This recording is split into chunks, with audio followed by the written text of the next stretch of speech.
चलो स्टार्ट करते हैं अपन लोग। एक बात, हाँ हाँ हाँ ठीक है, तो एक बार वापस से बता देती हूँ जो भी एरर्स हम लोगों ने बात की थी।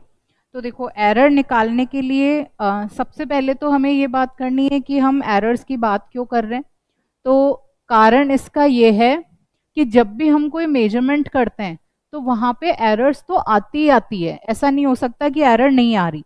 जैसे कि हमने उस दिन दिया का वेट मेजरमेंट करके देखा था, तो हमने क्या देखा कि जितने लोगों ने मेजर किया उन सब में कहीं ना कहीं कोई एरर था। तो क्योंकि मेजरमेंट्स में एरर है तो हमें उस एरर को मिनिमाइज करना है। हम चाहते हैं कि हमें उस मेजरमेंट की एक ट्रू वैल्यू मिल जाए। तो ट्रू वैल्यू फाइंड आउट करने के लिए हम लोगों को सबसे पहले तो क्या करना पड़ेगा, सिर्फ एक बार मेजरमेंट करने से नहीं चलेगा, हमें कम से कम उसको 5 बार या 6 बार उसकी रीडिंग लेनी पड़ेगी। तो हम सिंपली क्या करेंगे, अगर मुझे इस पेन का मेजरमेंट करना है तो मैं इस पेन को एक बार मेजरमेंट करूंगी और मैंने कहा फॉर एग्जांपल इसका जो भी वैल्यू आया वो कुछ 1 सेंटीमीटर आया। फिर मैंने इसकी दूसरी रीडिंग ली यहाँ पे, तो जब दूसरी रीडिंग लेंगे हम तो उसका 1.1 सेंटीमीटर हो सकता है, 0.9 सेंटीमीटर आए, आपके पास हो सकता है 1.2 सेंटीमीटर आए, 0.8 सेंटीमीटर। ऐसे करके हम लोगों ने इसकी 5 रीडिंग ले ली। तो ये जो 5 रीडिंग है वो क्या है, they are the measured values, ये मेजरमेंट है। अब हमें उस पर्टिकुलर पेन की ट्रू वैल्यू चाहिए, मतलब जो ऑलमोस्ट क्लोज हो। तो हम इन सब का एक एवरेज लेते हैं। एवरेज लेते टाइम हमने उसको एम से, ए मीन या फिर एम से हम इसको रिप्रेजेंट कर रहे हैं। तो हम क्या करते हैं, measurement number 1 plus measurement number 2 plus जितने भी मेजरमेंट्स हमने किए, फॉर एग्जांपल हमने 5 मेजरमेंट किए तो हमने A5 तक किया, डिवाइड बाय 5, तो हमने इसको मीन वैल्यू ले ली। तो जो ये मीन वैल्यू आई ये क्या है हमारी, this is the true value. तो सबसे पहले तो इस तरह से एवरेज लेके हमें ट्रू वैल्यू मिल गई। इसे आप ट्रू वैल्यू भी कह सकते हो, आप इसे मीन वैल्यू भी कह सकते हैं। ये हमारे पास एक क्वांटिटी आ गई। अब बात आती है कि आखिर अब इसमें एरर कितना होगा। तो अब हमें एरर निकालना है कि हर मेजर्ड वैल्यू में कितना एरर आया। तो जब हम एरर निकालते हैं तो हम क्या करते हैं, हमने 5 मेजरमेंट्स लिए हैं तो हम एरर में true value minus measured value कर देते हैं। अब देखो कई जगहों पे आपको फॉर्मूला लिखा हुआ होगा measured value minus true value, तो हम ट्रू वैल्यू में से भी मेजर्ड वैल्यू को माइनस कर सकते हैं, हम मेजर्ड वैल्यू में से भी ट्रू को माइनस कर सकते हैं। कारण क्या है, कारण यह है कि हम इनका फिर मोड लेते हैं। तो जैसे ही हमने इनका मोड लिया तो फाइनली हमें जो वैल्यू मिलेगी वो तो पॉजिटिव ही मिलेगी। तो चाहे आप ट्रू में से मेजर्ड को माइनस करो या मेजर्ड में से ट्रू को करो, एट द एंड हमें वैल्यू कैसी मिलनी है, पॉजिटिव वैल्यू मिलनी है। तो हम फॉर्मूला लेके चल रहे हैं true minus measured value. True value हमारे पास में क्या हमने निकाली, एम, जो हमारी मीन वैल्यू है दैट इज ट्रू वैल्यू। हमारे पास में एक मेजरमेंट था A1, तो हमने AM माइनस A1 कर लिया। हमारे पास में AM माइनस A2, अगर हम इसे सो ऑन ऐसे करते जाएं तो हमारे पास आ गया AM माइनस A5। 5 मेजरमेंट्स हमने लिए थे। जब इनको माइनस करेंगे तो यहाँ पे हमें कोई एक वैल्यू मिलेगी जिसे हम यहाँ पे लिख रहे हैं डेल्टा A1 से, रिप्रेजेंट कर सकते हैं डेल्टा A1 से। उसके बाद में आपके पास में यहाँ पे कोई वैल्यू मिलेगी जिसे हम A2 लिख रहे हैं, यहाँ आपको कुछ मिलेगा दैट इज डेल्टा A5। तो ऐसे करके हमें यहाँ पे वैल्यूज मिल जाएगी। ये कुछ वैल्यू हमारे पास में आई, इन वैल्यूज को हम कहते हैं एब्सोल्यूट एरर। क्या बोलेंगे हम इसे, एब्सोल्यूट एरर। तो इस तरह से आपको क्या मिल गई, you have find out the absolute error, this is absolute error. अब बात आती है कि मीन एब्सोल्यूट एरर कैसे मिलेंगे। अब एब्सोल्यूट एरर, अब इस पर्टिकुलर क्वांटिटी को फाइनली हम लिखेंगे कैसे, फाइनली हम इसको लिखते हैं, इनकी पहले मीन एब्सोल्यूट एरर निकाल लेते हैं। एब्सोल्यूट एरर तक क्लियर है, आगे चल रहे हैं। अब हम बात करते हैं मीन एब्सोल्यूट एरर की।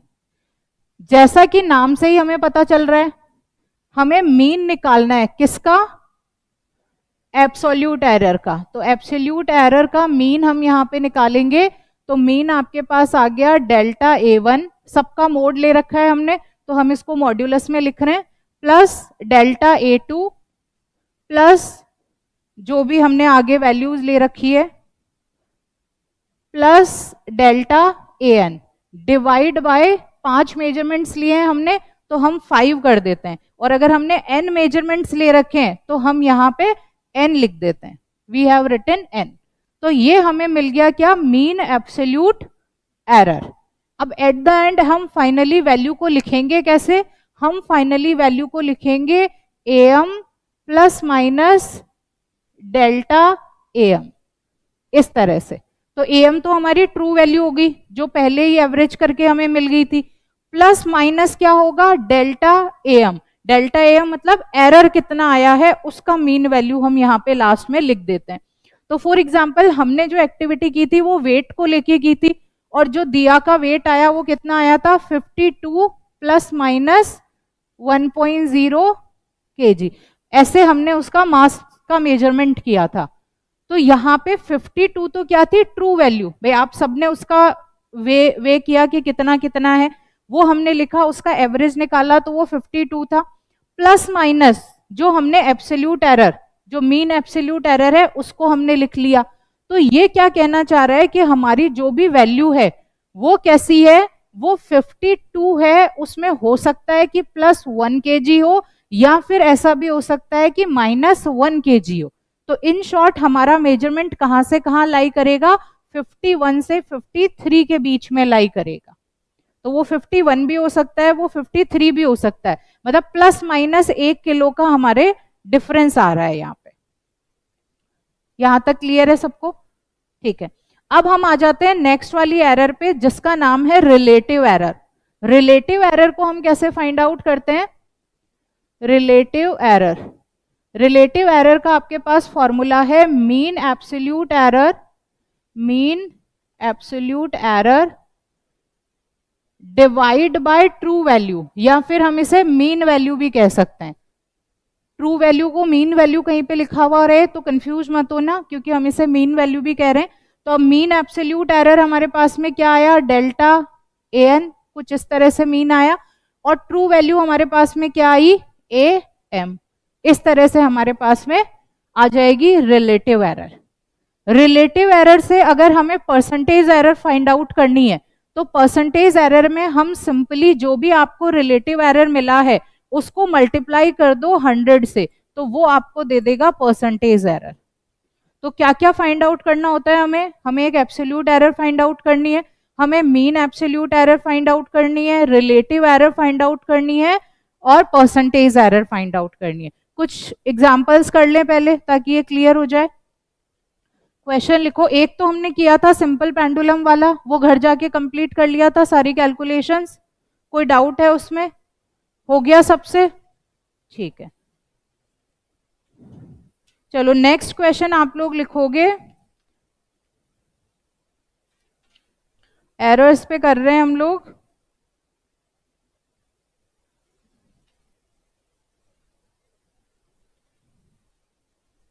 अच्छा पहले कुछ फॉर्मूलाज लिख लो आप लोग, पहले कुछ फॉर्मूला लिखेंगे हम लोग। ये वाले लिखवा दिए थे, absolute error, mean absolute error, relative error और परसेंटेज एरर, ये फॉर्मूले तो हमारे हो गए। अब हमें एक बार ना कॉम्बिनेशन ऑफ एरर के कुछ फॉर्मूलाज लेने, उसके बाद में हम कुछ प्रॉब्लम्स को यहाँ पे सॉल्व कर लेंगे। हमारे पास में कॉम्बिनेशन ऑफ एरर कैसे चलेगा, कॉम्बिनेशन ऑफ एरर में ऐसा है कि अगर कोई भी दो एरर आपको दिए हुए हैं, अब हो सकता है उनको आपको प्लस करना हो, माइनस करना हो, मल्टीप्लाई करना हो या फिर डिवाइड करना हो, तो उसके लिए हम कैसा फॉर्मूला अप्लाई करेंगे। तो जब भी हमें किन्हीं भी दो क्वांटिटीज को ऐड करना होता है जिनके साथ उनका एरर भी है, तो अब क्वांटिटीज कैसे होगी, मैंने कहा कोई एक क्वांटिटी हो सकती है, for example AM plus delta AN, ये एक क्वांटिटी हो सकती है। यहाँ पे एक कोई दूसरी क्वांटिटी है AP प्लस डेल्टा AP, आपसे बोला कि इन दोनों को क्या करो, इन दोनों को ऐड कर दो, ये प्लस माइनस रहता है, इन दोनों वैल्यूज को ऐड करना है, दोनों में ही एरर है। अब इस एरर को ऐड करने के लिए क्या किया जाता है, ये जो ट्रू वैल्यू है इसको तो हम सिंपली, क्योंकि हमें एडिशन बोला है तो हम इसको ऐसे ऐड कर देते हैं, प्लस माइनस जो इसकी एरर होती है उस वो भी यहां पे ऐड हो जाती है, ये ऐड होगी हमेशा, इसको हम सब्ट्रैक्ट नहीं करेंगे। तो ये आपके पास में यहाँ पे एडिशन हो गया delta AP. This is how we are going to add the errors. कोई भी अभी कुछ क्वेश्चंस भी करेंगे तो और थोड़ी क्लैरिटी आ जाएगी एग्जांपल्स करने से। एडिशन ऐसे होगा, अगर हमें सब्ट्रैक्शन करना है, मतलब हमारे पास में कोई दो एरर है और उन्हें हमें माइनस करना है, तो माइनस करते टाइम क्या हुआ, एक आपके पास में है M plus minus delta M, दूसरी वैल्यू आपके पास में दी हुई है A is equals to B is equals to B M plus minus delta B M, और बोला कि आप बताइए what will be A minus B. अब जब इनको कंबाइन करेंगे तो फॉर्मूला क्या अप्लाई होगा, जो हमारी ट्रू वैल्यू है, ये ट्रू वैल्यू, इसको तो हम माइनस कर देंगे, A M minus B M, ठीक है, फिर प्लस माइनस, और जो हमारे पास में यहाँ पे एरर है वो हमेशा क्या रहेगी, एडिशन में ही आएगी, इसको हम सब्ट्रैक्ट नहीं करेंगे। तो ये रूल आपको ध्यान रखना है, ऐड करते टाइम तो कोई दिक्कत नहीं है, जो मीन वैल्यू है उसे भी ऐड करना है, जो आपकी एरर है उसको भी ऐड करना है। सब्ट्रैक्ट करते टाइम आप थोड़ा सा ध्यान रखेंगे कि मीन वैल्यूज को तो सब्ट्रैक्ट कर दो, लेकिन जो एरर है उस वो हमेशा एड ऑन ही होगी। क्वेश्चन कर लें एक बार इससे रिलेटेड।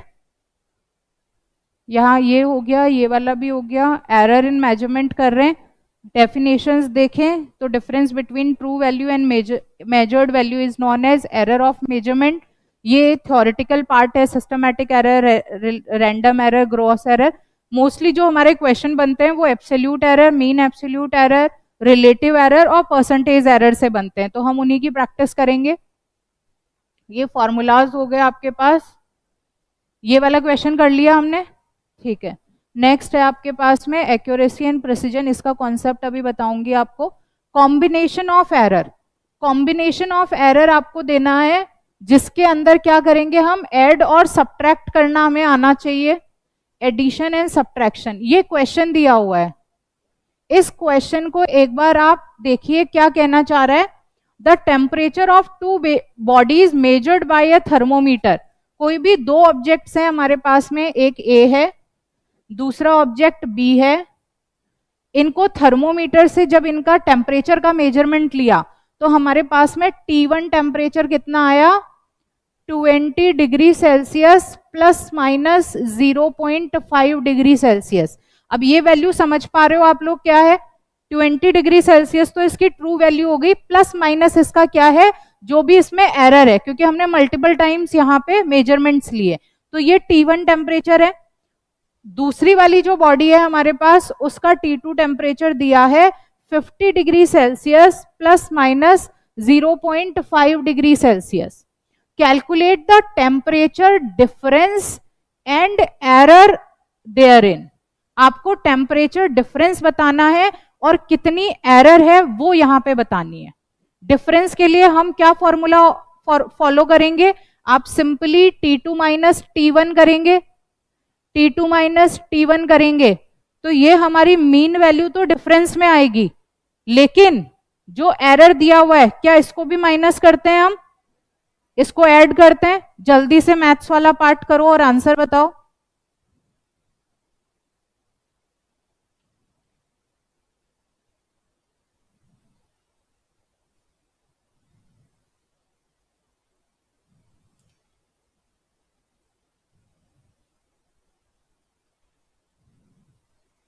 हो गया, इजी है बिल्कुल, कोई दिक्कत नहीं आएगी इसके अंदर, ठीक है। नेक्स्ट करें हम लोग। अब है हमारे पास में error of a product and a quotient, मतलब अगर मल्टीप्लाई करेंगे तो क्या हमारे पास में फॉर्मूला रहेगा, अगर हम उसका डिवीजन लेते हैं तो फॉर्मूला क्या रहता है। अब देखो मल्टीप्लीकेशन के लिए हमारे पास में क्या फॉर्मूला है, आपके पास मॉड्यूल है सबके पास में, पेज नंबर 4 देखिए आप अपने मॉड्यूल का, पेज नंबर 4 आपके पास नहीं है, लिया ही नहीं आपने अभी। अच्छा, पेज नंबर 4 में आपके पास एक टेबल दी हुई है। टेबल में आपको सम के लिए फॉर्मूला a प्लस बी है, एब्सोल्यूट एरर क्या हो जाएगी, a प्लस बी होगी ये, ठीक है। तो मतलब ट्रू वैल्यू को भी प्लस करना है हमें और एरर को भी प्लस करना है जब हम एडिशन की बात कर रहे हैं। उसके बाद आपके पास में डिफरेंस दिया हुआ है, डिफरेंस वाले केस में हम क्या कर रहे हैं, ट्रू वैल्यू को हम सब्ट्रैक्ट कर रहे हैं, लेकिन एब्सोल्यूट हमारे पास में जो एरर है उसको हम अभी भी ऐड ही कर रहे हैं। तो आपके पास में सम के लिए फॉर्मूला क्या आया, सम के लिए फॉर्मूला हो गया a plus B plus minus delta A plus delta B, ये फॉर्मूला है। सब्ट्रैक्शन के लिए फॉर्मूला क्या हो जाएगा, a minus B plus minus delta A plus delta B, ये इतना तो हमने देख लिया। मल्टीप्लीकेशन के लिए क्या फॉर्मूला लिखा हुआ है आपको, मल्टीप्लीकेशन के लिए a क्रॉस b है, तो ट्रू वैल्यू को तो हम मल्टीप्लाई करेंगे, ट्रू वैल्यू क्या हो जाएगी हमारी, मल्टीप्लाई हो जाएगी, तो वो तो a इंटू बी जो नॉर्मल मल्टीप्लीकेशन है वो हो गया। लेकिन इसकी एरर किस तरह से यहाँ पे आएगी, एरर आपकी आ जाएगी a delta b plus b delta a, तो इस तरह से रहेगा। अगर हम इसी में डिवीजन की बात करते हैं तो ट्रू वैल्यू तो डिवाइड हो जाएगी, और जो आपका एब्सोल्यूट एरर है उसका फॉर्मूला क्या होगा, a upon B plus minus B delta A plus A delta B divided by B square, this will be the formula for division. ये डिवीजन के लिए हमारे पास फॉर्मूला हो जाएगा। अगर हमें इनकी रिलेटिव एरर निकालनी है, रिलेटिव एरर के लिए हर के लिए हमें फॉर्मूला मिला हुआ है। सम के लिए क्या फॉर्मूला है, delta A plus delta B divide by A plus B. अगर परसेंटेज एरर निकालनी है तो सिंपली 100 से मल्टीप्लाई कर दिया।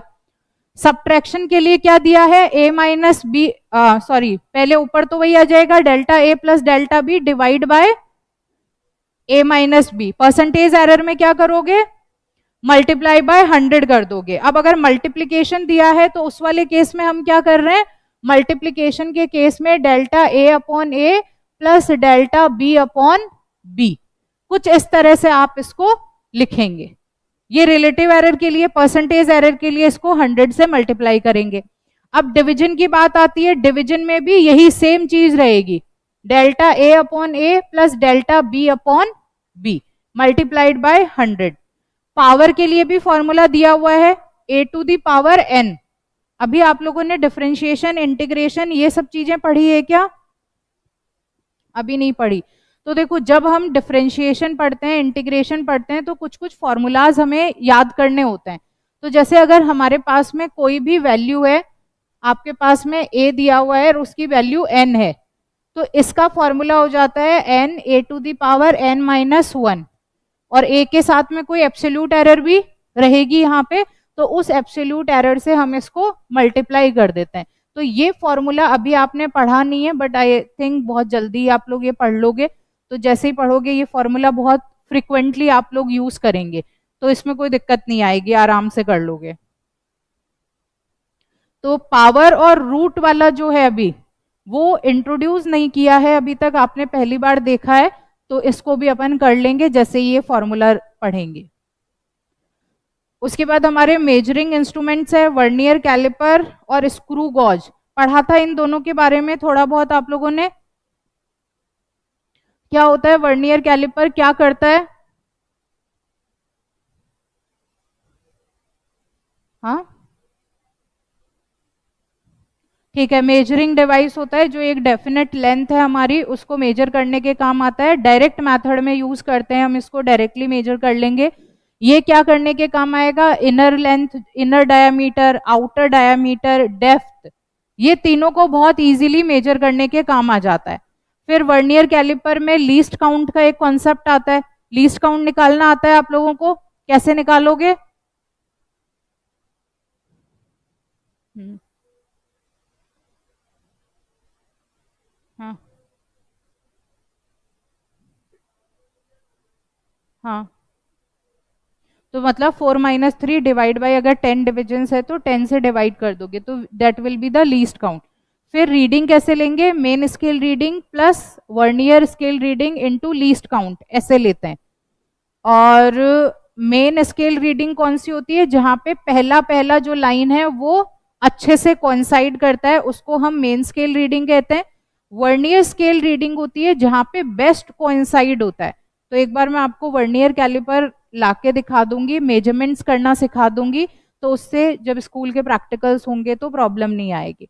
स्क्रू गॉज क्या काम आता है हमारे, स्क्रू गॉज क्या काम आएगा?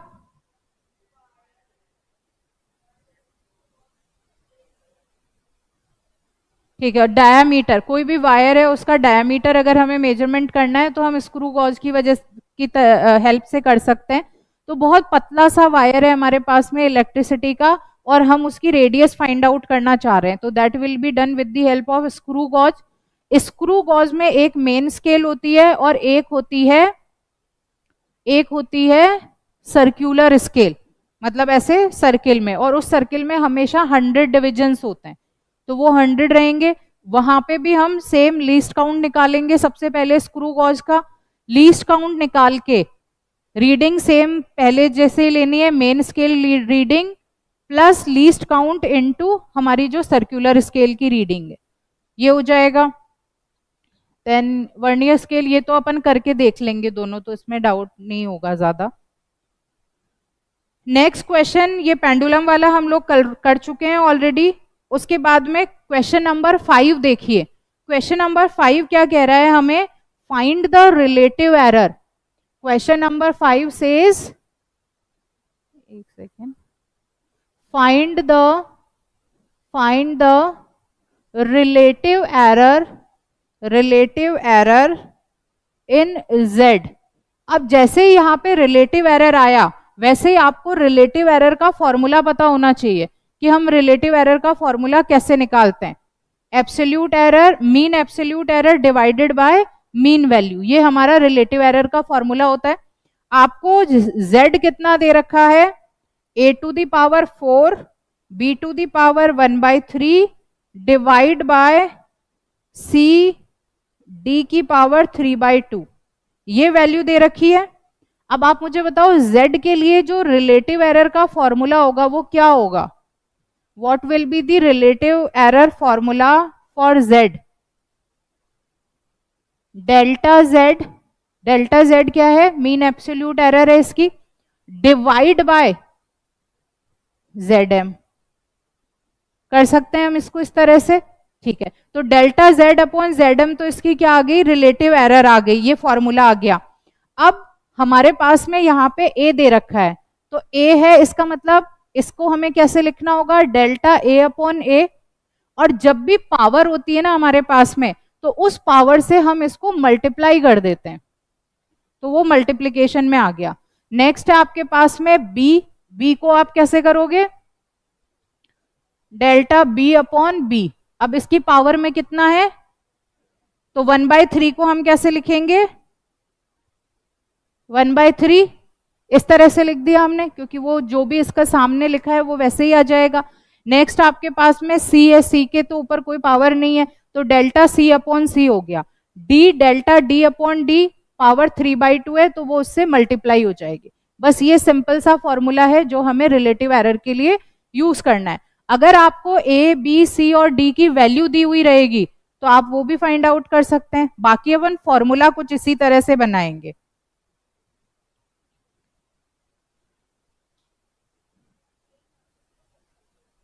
हाँ, क्योंकि इसमें कुछ हमें मेजरमेंट के लिए वैल्यूज नहीं है ना, नॉर्मली सिर्फ एक कॉन्सेप्ट हमने देखा है कि अगर पावर आपके पास दी हुई है तो उसको किस तरह से सॉल्व करना है अपने को, तो वो चीज है सिर्फ। और मल्टीप्लाई में होता है मल्टीप्लीकेशन, तो रिलेटिव एरर निकालते हैं तो फॉर्मूला क्या होता है, प्लस करते हैं माइनस करते हैं। जल्दी से देखो फॉर्मूला क्या है हमारे पास में, रिलेटिव एरर है आपके पास A.B, तो रिलेटिव एरर का फॉर्मूला क्या आ रहा है, delta A upon A plus delta B upon B. तो अगर आपके पास ये यहाँ पे मल्टीप्लाई में है ए डॉट बी, तो क्या हम इसकी रिलेटिव एरर निकालेंगे तो delta A upon A plus delta B upon B करेंगे। बस वही अपने को ध्यान रखना है। ये जो टेबल बनी हुई है फॉर्मूला वाली, इसको मल्टीपल टाइम्स आप देखेंगे एक बार, ताकि आपको सारे फॉर्मूलाज ध्यान आ जाए और उसके बाद इसे सॉल्व करेंगे। डिवीजन में होता है तो भी क्या सेम फॉर्मूला आता है हमारे पास रिलेटिव एरर का, तो सेम फॉर्मूला रहेगा, उसके लिए भी आपको वो भी प्लस ही हो जाएगा। तो क्या आएगा एट द एंड, चारों प्लस हो जाएंगे। भाई ये मल्टीप्लीकेशन में है तो डेल्टा ए अपॉन ए 4 यहाँ पे है, plus 1/3 delta B upon B, ये पहले वाले के लिए हो गया। नीचे इसके क्या है सी, तो delta C upon C plus delta D upon D 3/2। ये तो इसकी रिलेटिव एरर मल्टीप्लिकेशन वाले की निकली। अब हम इसको डिवीजन के लिए करेंगे। डिवीजन के लिए करेंगे तो सिंपली ये जो दोनों चीजें हैं इनको हमें ऐड ऑन कर देना है। तो 4 delta A upon A plus 1/3 delta B upon B, ये दोनों भी ऐड ही होते हैं रिलेटिव एरर में। भाई ए अपॉन बी किया है तो फॉर्मूला हमारा क्या है, delta A upon A plus delta B upon B plus ही हो रहा है। तो इस वाले पार्ट में ये भी क्या हो जाएगा, एड ऑन हो जाएगा। तो delta C upon C plus 3/2 delta D upon D, कुछ इस तरह से इसका फॉर्मूला आ जाएगा रिलेटिव एरर का। तो सिंपली हमने यहाँ पे क्या किया, हमने रिलेटिव एरर के लिए फॉर्मूला लगाया। फॉर्मूले के लिए ए और बी मल्टीप्लीकेशन में है तो दोनों का मल्टीप्लीकेशन के लिए रिलेटिव का फॉर्मूला। फिर ए बी और सी डी दोनों कैसे हैं, डिवीजन में है, तो फिर डिवीजन के लिए रिलेटिव एरर का फॉर्मूला लगा दिया। यही आंसर हो जाएगा जो नीचे लिखा हुआ है। पावर को बस आपको इसके साथ में मल्टीप्लाई कर देना है। नेक्स्ट क्वेश्चन देखिए आप लोग, इसमें किसी को डाउट है तो पूछ लो, एक बार दोबारा बता दूं। ये आ गया क्या, देखो मैं बताती हूं आपको। अगर हमारे पास में कोई भी ए डॉट बी होता है, ठीक है, तो उसके लिए रिलेटिव एरर का जो फॉर्मूला है, रिलेटिव एरर जो होगी इसकी, उसके लिए फॉर्मूला हमें कहता है ए डॉट बी हमारा होगा delta A upon A plus delta B upon B, ऐसा है। अगर इस पे कोई पावर लगी हुई है तो हम उससे उसको मल्टीप्लाई कर देंगे। ये क्लियरिटी आ गई अपने को। अगर मेरे पास में डिवीजन है ए अपॉन बी, इसके लिए जो रिलेटिव एरर का फॉर्मूला है वो भी क्या दिया हुआ है हमें, delta A upon A plus delta B upon B, ऐसे दे रखा है। अब हमें जो क्वेश्चन दिया है वो क्वेश्चन क्या है, क्वेश्चन हमारा कह रहा है A dot B divide by C dot D है। और अब आप बताओ कि इसकी रिलेटिव एरर क्या होगी। इसकी रिलेटिव एरर के लिए सबसे पहले तो इस ए डॉट बी को हम सॉल्व करेंगे। ए डॉट बी को सॉल्व किया तो मेरे पास आया delta A upon A plus delta B upon B, ये ऊपर वाला सॉल्व हो गया। डिवाइड, भाई डिवाइड है, अब नीचे सी डी भी दिया हुआ है, सी और डी अगेन मल्टीप्लीकेशन में, तो हम इसको फिर से क्या करेंगे, delta C upon C plus delta D upon D. ये रिलेटिव एरर का अभी तक का फॉर्मूला, हमने मल्टीप्लाई को सॉल्व कर लिया। लेकिन अभी ऊपर और नीचे ये दोनों भी तो रिलेटिव एरर में है, और जब ऊपर नीचे जो होता है उनकी एरर भी क्या हो जाती है, आपस में मल्टीप्लाई हो जाती है। तो अब इसको ऊपर ले जाके हम मल्टीप्लाई कर, मतलब प्लस कर देंगे, तो ये भी इसके साथ में प्लस हो जाएगा। चलें आगे। नेक्स्ट क्वेश्चन देखो आप, the relative density of a material of a body, the relative density of a material of a body, relative density क्या दे रखी है, रिलेटिव डेंसिटी आपको दे रखी है एयर और वाटर में दे रखी है। तो एक बार हम यहाँ एयर की लिख लेते हैं और एक हमारे पास में वाटर दिया हुआ है, ठीक है। If the weight in air, हमें एयर में वेट कितना दिया है, एयर में वेट जो है हमारा वो दे रखा है 5.00 प्लस माइनस 0.05 न्यूटन, वेट की एसआई यूनिट न्यूटन होती है।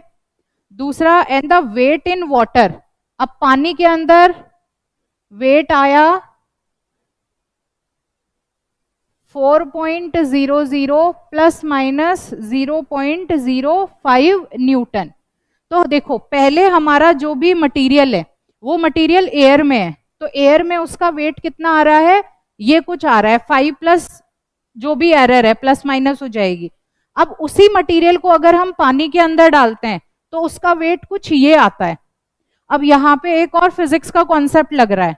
वो फिजिक्स का कॉन्सेप्ट क्या है, जब भी हम एयर के अंदर किसी ऑब्जेक्ट को रखते हैं तो उसके ऊपर जो ग्रेविटेशनल फोर्स है वो एक लग रहा है नीचे की तरफ, उसी को हम वेट कहते हैं। अब जब उसी ऑब्जेक्ट को मैंने पानी के अंदर रखा तो पानी के अंदर रखते ही उसका वेट जो आता है वो कम हो जाता है। कम क्यों हो जाता है, due to the buoyant force. Class 9th में पढ़ा था हमने बॉयंसी के बारे में, बॉयंट फोर्स के बारे में, क्योंकि जो पानी है वो क्या कर रहा है, अपवर्ड डायरेक्शन में उस ऑब्जेक्ट पे एक फोर्स लगा रहा है।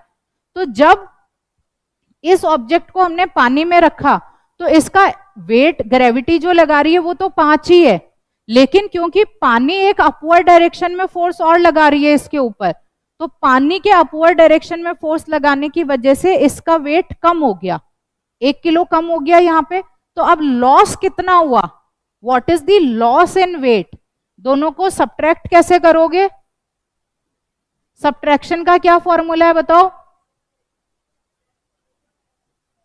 ट्रू वैल्यूज को सब्ट्रैक्ट कर देंगे। ट्रू वैल्यू क्या है हमारे पास में, 5.00 माइनस 4.00। एरर्स हमारे पास में जो है वो ऐड होगी या सब्ट्रैक्ट होगी, ऐड हो जाएगी। तो हम लिख देते हैं 0.05 प्लस 0.05, ये हमारे पास में एडिशन आ जाएगा। सॉल्व करो जल्दी से।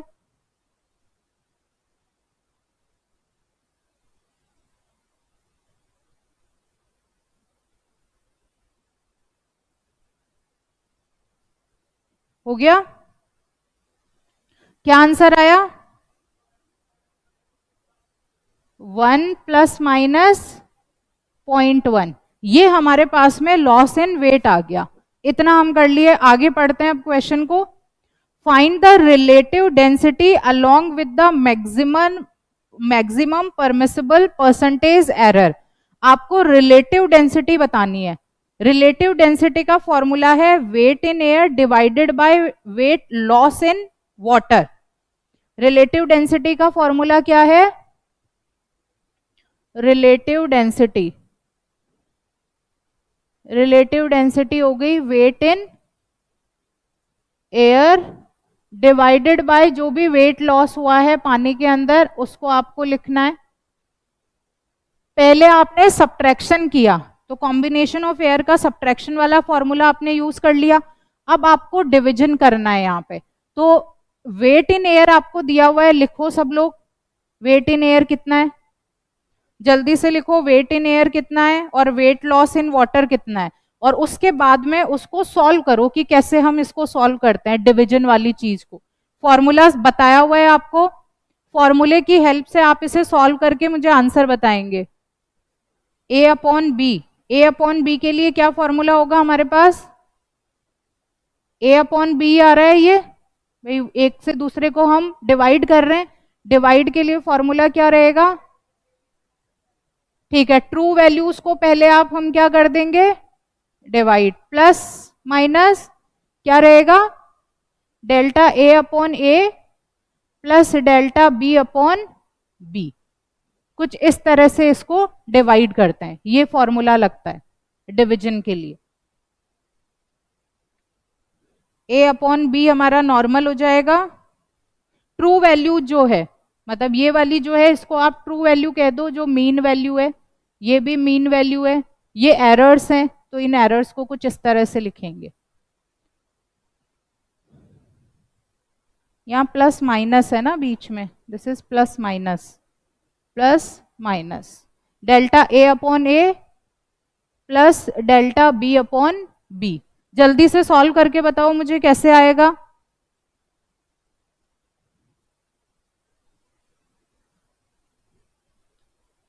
वेट इन एयर कितना है 5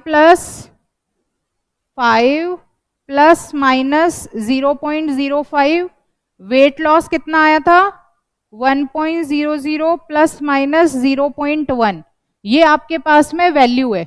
अब देखो इस वैल्यू में हमें पता है ये 5 ट्रू वैल्यू है और जो 0.05 है वो एरर है, डेल्टा वाली जो वैल्यू होती है वो है। अगेन 1 हमारी ट्रू वैल्यू है और ये एरर है।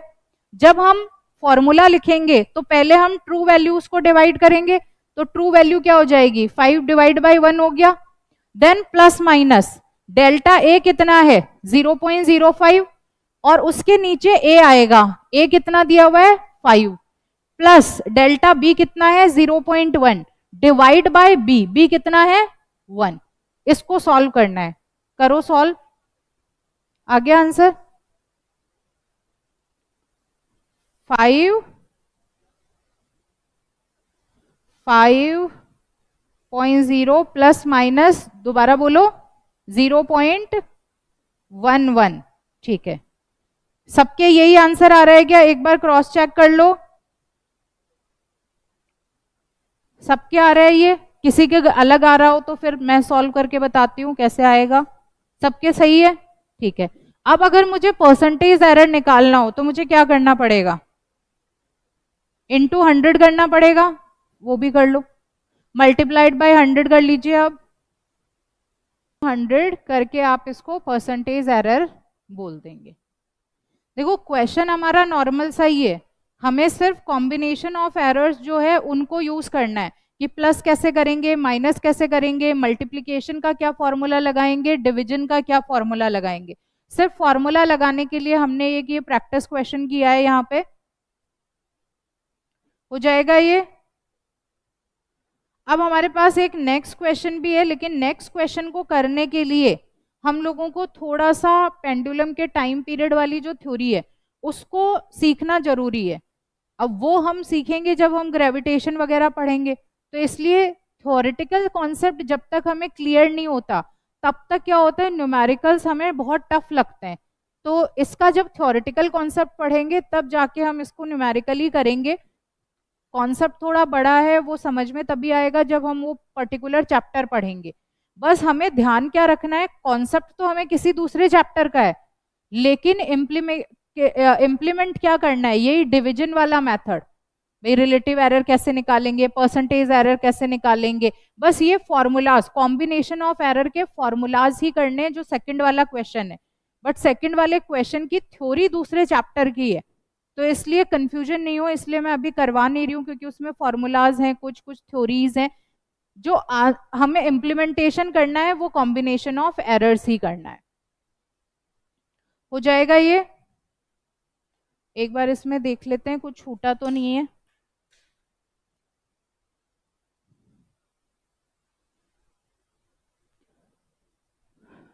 ठीक है, नेक्स्ट क्वेश्चन करते हैं। The resistance R is equals to V upon I, where V दिया हुआ है, I दिया हुआ है, find the percentage error in resistance. ये वाला क्वेश्चन करो। R का फॉर्मूला होता है V अपॉन I, ये क्लास 10th में पढ़ा है हमने। आपको यहाँ पे V की वैल्यू दे रखी है 100 प्लस माइनस 5 वोल्ट, I दे रखा है 10 प्लस माइनस 0.2 वोल्ट। आपको परसेंटेज एरर निकालना है। परसेंटेज एरर के लिए क्या फॉर्मूला लगेगा, रिलेटिव एरर मल्टीप्लाइड बाय 100।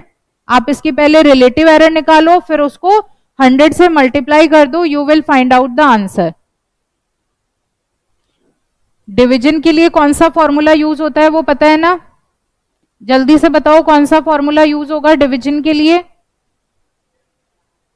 पहले तो ए अपॉन बी करना है, फिर प्लस माइनस, फिर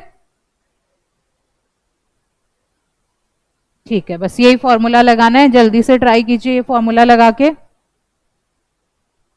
क्लास 10th में सीरीज कॉम्बिनेशन, पैरेलल कॉम्बिनेशन पढ़ा था, कोई बताएंगे मुझे यथार्थ सीरीज कॉम्बिनेशन में क्या होता है बेटा।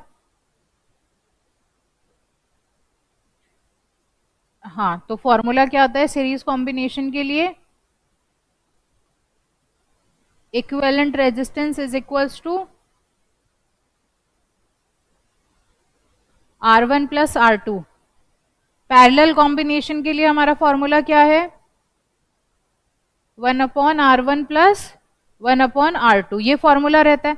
तो जो नेक्स्ट वाला क्वेश्चन है उसमें आपको क्या कहा है, दो रेजिस्टर है R1 और R2, एक बार हमने उनको कनेक्ट किया सीरीज में, एक बार पैरेलल में। आपको इक्विवेलेंट रेजिस्टेंस बताना है सीरीज कॉम्बिनेशन में और पैरेलल कॉम्बिनेशन में। सीरीज कॉम्बिनेशन के लिए इक्विवेलेंट रेजिस्टेंस हो जाएगा R1 प्लस R2। क्या आपको इन दोनों को प्लस करना आता है क्या? कर ले तो प्लस, बस वही सीरीज कॉम्बिनेशन है। फिर आपके पास में आया पैरेलल कॉम्बिनेशन। पैरेलल कॉम्बिनेशन में हम करते हैं 1/R1 प्लस 1/R2। क्या इसको भी सॉल्व करना आता है आपको? हो जाएगा ये, ठीक है। पहले वाला हो गया क्या, ये वाला क्वेश्चन। देखो आपके पास में दिया हुआ है R जो होता है that is equals to V/I के बराबर है। V हमें दे रखा है 100 प्लस माइनस 5, ठीक है, 5 वोल्ट। देन I आपको दिया हुआ है 10 प्लस माइनस 0.2 एम्पियर। V/I जब हम करेंगे तो पहले तो हम क्या करते हैं, मीन वैल्यूज का रेशियो लेते हैं। मीन वैल्यू हमारे पास में क्या है, V में ये 100 है मीन, उसके बाद में I में क्या है 10, तो 100/10 कर दिया हम लोगों ने। उसके बाद किया जाता है प्लस माइनस। अब क्या करते हैं, एरर्स को हम यहां पे डिवाइड करेंगे। तो एरर्स का डिवीजन आएगा delta V/V plus delta I/I। इसको आपके पास आ गया 10 प्लस माइनस डेल्टा V कितना दिया है आपको, डेल्टा V कितना है 5 divide by 100 plus delta I कितना दे रखा है 0.2 डिवाइड बाय 10। आप इसको सॉल्व करो, एक बार सॉल्व करके मुझे नंबर बताओ कितना आया। 10 नस 0.005, फिर उधर कितना हो जाएगा 0.002, फिर इनको सॉल्व करोगे 0.007 ये आएगा, फिर इंटू 100 क्योंकि परसेंटेज निकालना है अपने को। तो इतना करने के बाद आपके पास हो गया 10 प्लस माइनस 0.007 इंटू आपके पास 0.07 इंटू 100। इसका पॉइंट हटाएंगे तो ये आपके पास आ गया 7%। हो जाएगा ये। एक बार ये वाले क्वेश्चन को भी कर लो।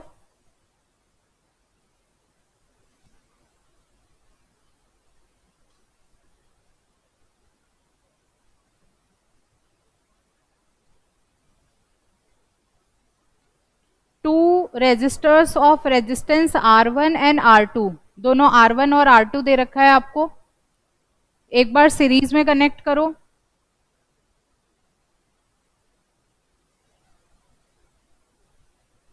सीरीज में मतलब R1 प्लस R2 अपन कर दो, इसको R1 प्लस R2 कर दो एक बार।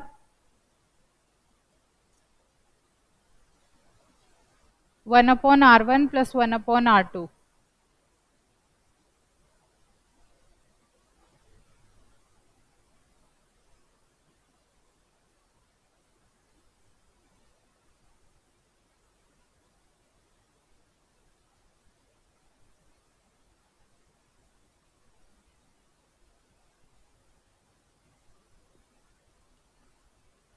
ये 5/100 0.05 लिखना, उसको वो 0.005 लिख दिया था गलती से, तो उसको 0.05 ही लिखना। अब अपने पास में आता है यहाँ पे एक कॉन्सेप्ट है एक्यूरेसी एंड प्रिसिजन का। तो एक्यूरेसी एंड प्रिसिजन के कॉन्सेप्ट को समझ लेते हैं। देखो अगर सिंपली हमें इनकी डेफिनेशन पता करनी है तो डेफिनेशन तो हम कैसे देते हैं, एक्यूरेसी को हम कहते हैं कि जो हमारी मेजर्ड वैल्यू है वो ट्रू वैल्यू के कितना नजदीक है उसे हम एक्यूरेसी कहते हैं। फॉर एग्जाम्पल हमारा जो ट्रू वैल्यू है वो है 52 kg, अगर हमारी मेजर्ड वैल्यू है वो आ रही है 52.0.001, तो इसका मतलब हमारी जो मेजर्ड वैल्यू है that is quite close to the true value. तो जितना ज्यादा क्लोज होगा ट्रू वैल्यू के उतना ही ज्यादा हमारा एक्यूरेट आंसर होगा। एक होता है प्रिसिजन। प्रिसिजन का मतलब है कि आप कोई मेजरमेंट ले रहे हैं, मेजरमेंट में ऐसा हो रहा है कि एक बार आपने मेजरमेंट लिया तो वो आया 50.1, एक बार आया 50.4, एक बार आ गया आपके पास 49.8, एक बार आ गया 49.9। तो हम क्या देख रहे हैं, एक आपके पास में जो वैल्यू आई यहाँ पे, एक वैल्यू आपके पास हम मीटर्स में ले लेते हैं, लेंथ का एक मेजरमेंट देख लेते हैं। यहाँ पे लेंथ के मेजरमेंट में एक वैल्यू है 50 सेंटीमीटर, एक है हमारे पास 50.5 सेंटीमीटर मेजर्ड वैल्यू, एक है 50.9 सेंटीमीटर, एक है आपके पास 49.8 सेंटीमीटर, एक है 49.6 सेंटीमीटर। ये कुछ हमारे पास में वैल्यूज आ रही हैं।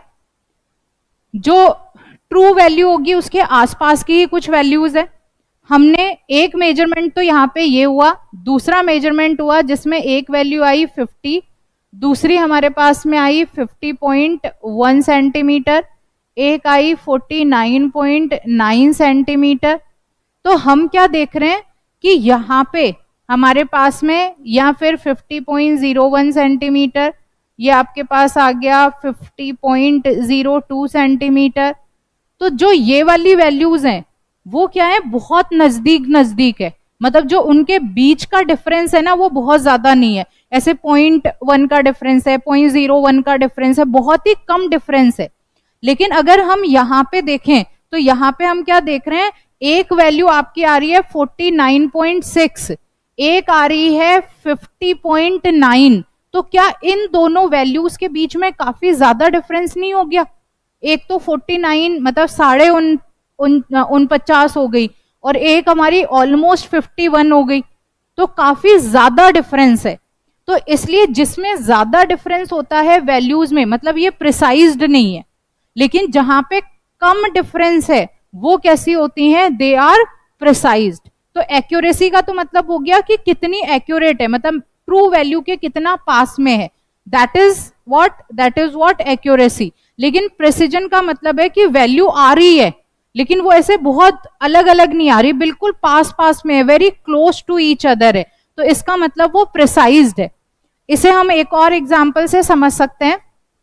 मैंने कहा हमारे पास में कोई भी एक यहाँ पे डार्ट है, मतलब जो निशाना लगाते हो ना आप लोग, जिसमें हम कहते हैं यहां पे निशाना लगा, इसका मतलब हमने बहुत ही एक्यूरेटली निशाना लगाया। अगर यहां पे किसी ने निशाना लगाया तो मतलब ये कैसा है, ये काफी ज्यादा एक्यूरेट है। उसके बाद में मैंने कहा कि हर्ष ने एक यहां पे शूट किया, जब हर्ष ने शूट किया तो हर्ष का निशाना यहां पे लगा, तो क्या हर्ष वाला जो शॉट है वो एक्यूरेट है क्या? वो एक्यूरेट नहीं है, वो काफी ज्यादा दूरी पे, ठीक है। अब हम जब वो गेम खेलने जाते हैं, मतलब सीएसएम में होता है ये सारी चीजें, वो एक बंदूक लेते हैं और हम लोगों को कुछ निशाने लगाने होते हैं, जितनी ज्यादा एक्यूरेसी होती है उस हिसाब से हमें प्राइज मिलता है। तो अब हम यहाँ पे एग्जाम्पल ले लेते हैं। हमने कहा कि 4 बच्चे हैं, 4 बच्चे निशाना लगाने गए। अब 4 बच्चे निशाना लगाने गए तो एक जो बच्चा है, फॉर एग्जाम्पल हमने कहा हर्ष है, हर्ष ने पहले निशाना लगाया। हर्ष का जो निशाना था वो कैसे लगा, वो यहां पे कुछ इस तरह से लगा। 5 ऑप्शन मिले उनको, पांचों के पांचों उन्होंने बिल्कुल बीच में शॉट लगाया, बिल्कुल बीच में शॉट लगाया। इसका मतलब इनकी जो वैल्यू आई वो हाईली एक्यूरेट आई, काफी ज्यादा एक्यूरेसी है, जहां पे जो हमारा शॉट जहां जाना चाहिए वहीं पे हमें मिल रहा है। तो मतलब अगर बिल्कुल क्लोज टू ट्रू वैल्यू है तो मतलब हमारी एक्यूरेसी बहुत ज्यादा है। उसके बाद में हमने कहा यथार्थ आए, यथार्थ ने यहाँ पे फिर से शॉट लिया, इनको भी 5 चांस मिली। अब इन्होंने जो निशाना लगाया वो यहां पे लगाया 2, 3, 4, 5। अब आप देखो जो यथार्थ ने शॉट लगाया वो एक्यूरेट नहीं है। एक्यूरेट क्यों नहीं है? क्योंकि वो यहाँ पे बीच में नहीं आ रहा, वो काफी दूरी पे है। लेकिन इन्होंने जो 5 इनको चांस मिली वो पांचों बिल्कुल पास पास में है, तो क्या ये प्रिसाइज्ड है? ये प्रिसाइज्ड है। तो इस वाली चीज को हम कहते हैं कि ये कैसा है, दिस इज प्रिसाइज्ड। अब हम तीसरी बात करते हैं। अब अनुभूति गई, अनुभूति ने क्या किया, अनुभूति ने एक शॉट यहां मारा, एक शॉट यहां मारा, एक शॉट यहां मारा, एक शॉट यहां मारा, और एक और बच रहा है इनका, वो यहां मारा। तो अब मुझे बताओ कि अनुभूति क्या एक्यूरेट है, क्या क्या अनुभूति प्रिसाइज्ड है? तो मतलब अनुभूति का जो निशाना है वो नीदर एक्यूरेट है नॉर प्रिसाइज्ड है।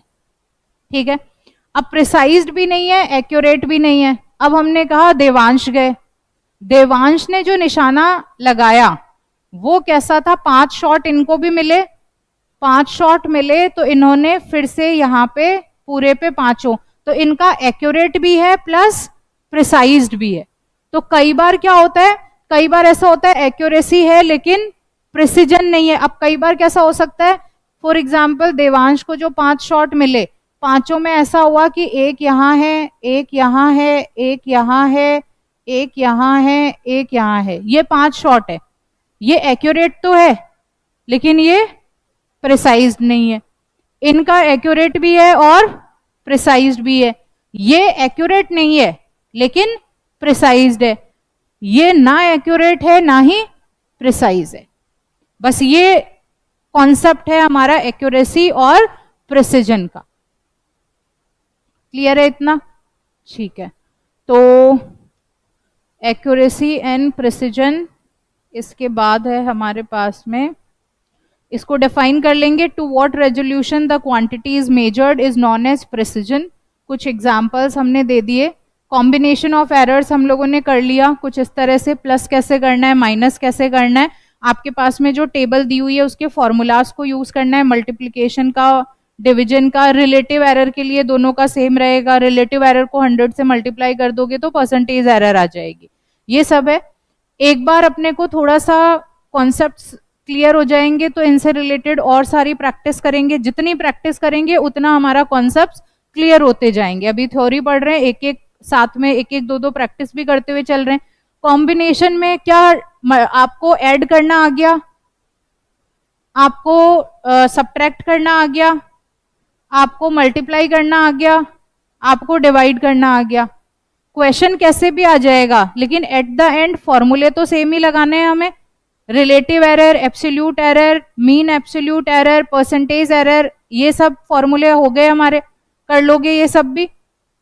आगे चलते हैं, ये कुछ एग्जांपल्स है हमारे पास। Now there comes a significant figure, significant figure हमारा, इससे पहले कुछ देख लेती हूँ, अगर इससे रिलेटेड एक दो एग्जांपल्स हो तो और कर लेंगे। अब हम सिग्निफिकेंट फिगर्स की बात करते हैं। देखो सिग्निफिकेंट फिगर्स से हमारा क्या मतलब है, सिग्निफिकेंट फिगर से हमारा मतलब है यहां पे कि आपको, मैंने कहा कि अगेन आप इस पेन को मेजर करके बताइए। जब आप इसको मेजरमेंट कर रहे हैं तो आपने कहा इसका जो भी मेजरमेंट आया दैट इज 15.1 सेंटीमीटर, एक ने मुझे ये वाली वैल्यू बताई, आप में से किसी और ने किया तो उन्होंने कहा 15.2 सेंटीमीटर, किसी ने कहा 14 पॉइंट आपके पास में 9 सेंटीमीटर, किसी ने कहा 15.3 सेंटीमीटर, ये भी अपन 15 ले लेते हैं, 15.4 सेंटीमीटर। इस तरह से हमारे पास में इसकी मेजर्ड वैल्यूज आई। अब इन मेजर्ड वैल्यूज में हम क्या कह रहे हैं कि ये तो जो है ये तो हमारी सर्टेन डिजिट है, मतलब ये तो फिक्स है, हम जितने भी मेजरमेंट ले रहे हैं उसमें 15 तो फिक्स आ रहा है, तो ये कैसी हो गई, this is a certain digit, जिसका हमको पता है कि 15 सेंटीमीटर तो आएगा ही आएगा, उससे कम तो नहीं आएगा। उसके बाद में जो हमारे पास में ये वाली डिजिट है ये कंटिन्यू चेंज हो रही है, ये हमारे पास में 1 आ रही है, कभी 2 आ रहा है, कभी किसी के 3 आ रहा है, किसी के 4 आ रहा है, तो ये क्या हो गई, हमारी एक अनसर्टेन डिजिट हो गई। तो सिग्निफिकेंट फिगर्स में हम क्या करते हैं, हम एक तो हमारी जो फिक्स जो हमारी रहती है उसको देख लेते हैं, एक हमारे पास में जो अनसर्टेन रहती है ये वाली वैल्यूज को देखते हैं। अब इनमें हमें बताना है कि कुछ हमारे पास में जैसे बहुत सारा नंबर एक बार की दिया हुआ है, अच्छा ये इसके अंदर हम ऐसे वैल्यूज लिख लेते हैं कुछ भी, 15287, ठीक है। ये हमने 15287 लिखा, तो ये कोई पर्टिकुलर नंबर है जिसको हम लोग यहाँ पे लेके चल रहे हैं। तो सिग्निफिकेंट फिगर्स के कहने का मतलब सिंपली है कि जिनका इंपॉर्टेंस है, हमारे जो भी हम लोग कर रहे हैं उसमें जिन भी वैल्यूज की इंपॉर्टेंस होती है उन्हें हम सिग्निफिकेंट फिगर्स बोल देते हैं। अब सिग्निफिकेंट फिगर्स के कुछ रूल्स होते हैं।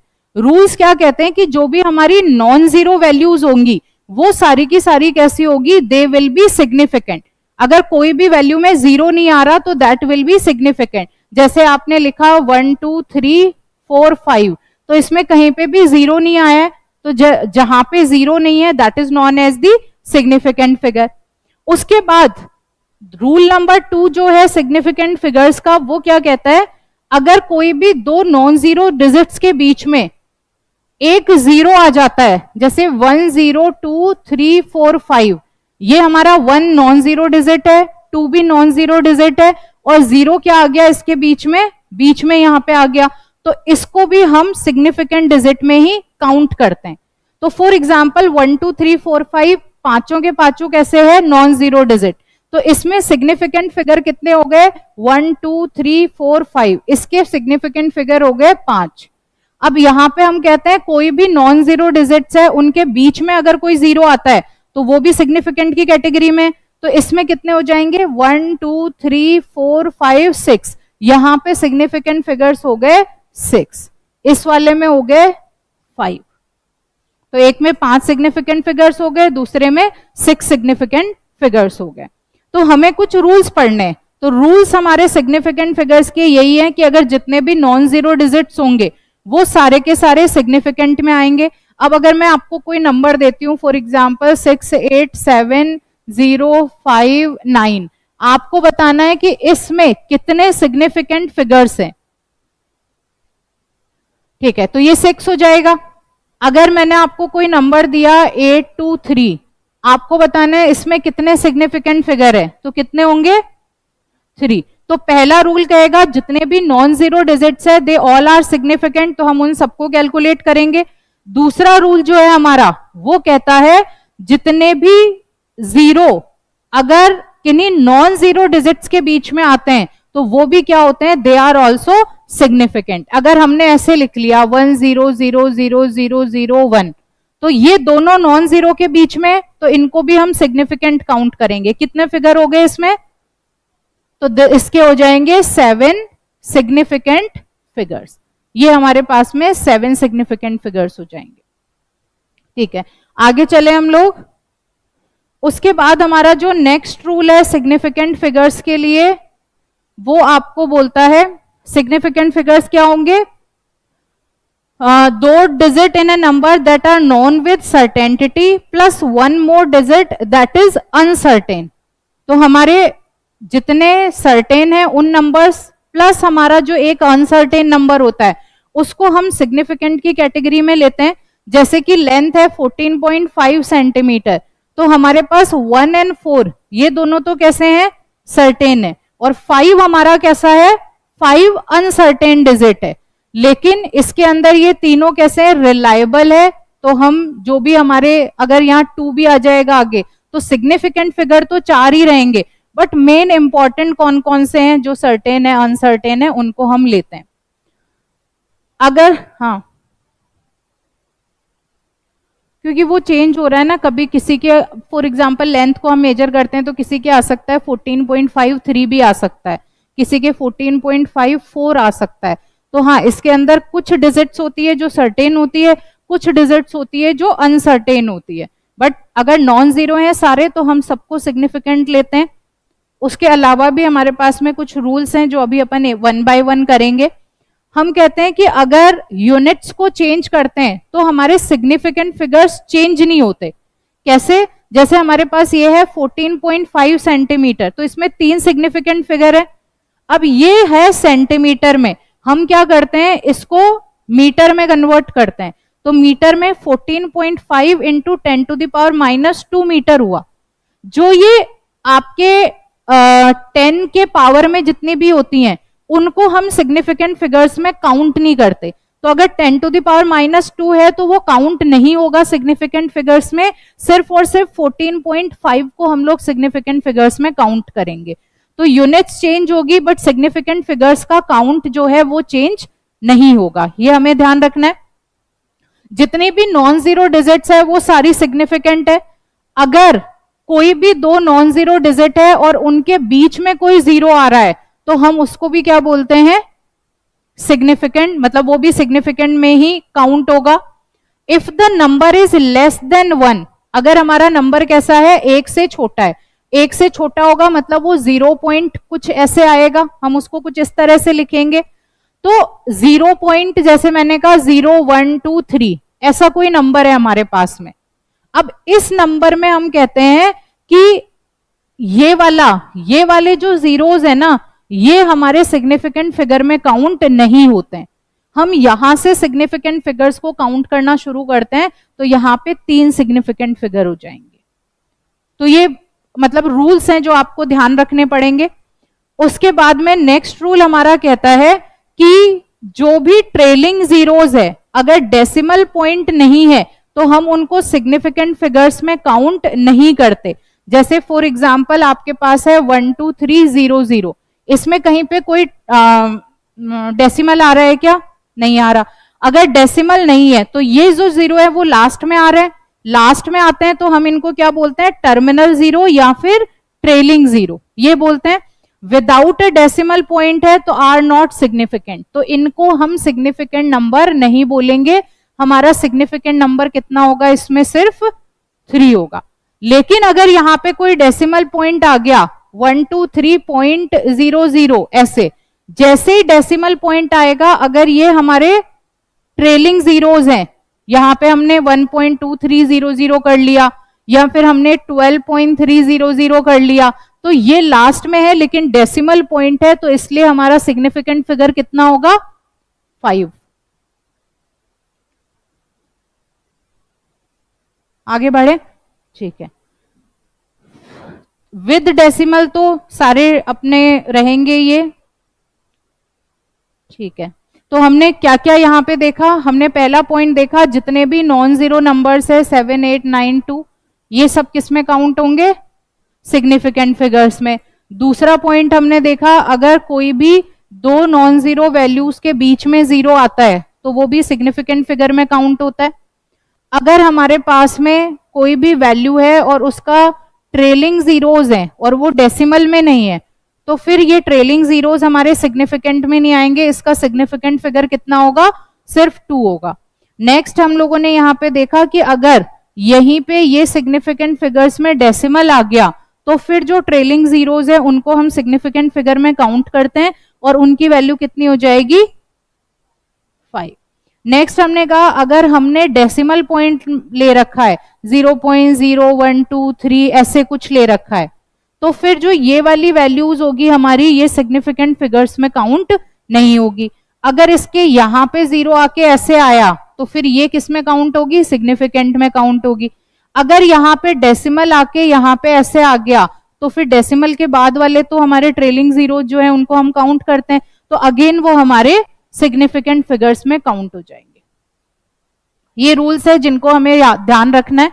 चलो आज हम इतना ही करते हैं क्योंकि अपनी क्लास का टाइम हो गया, 5 मिनट एक्स्ट्रा हो गए। कल सिग्निफिकेंट फिगर से रिलेटेड नहीं, इनको बाद में लिखवा दूंगी, कल क्वेश्चंस भी करवाऊंगी इनसे रिलेटेड। क्लियर है इतना?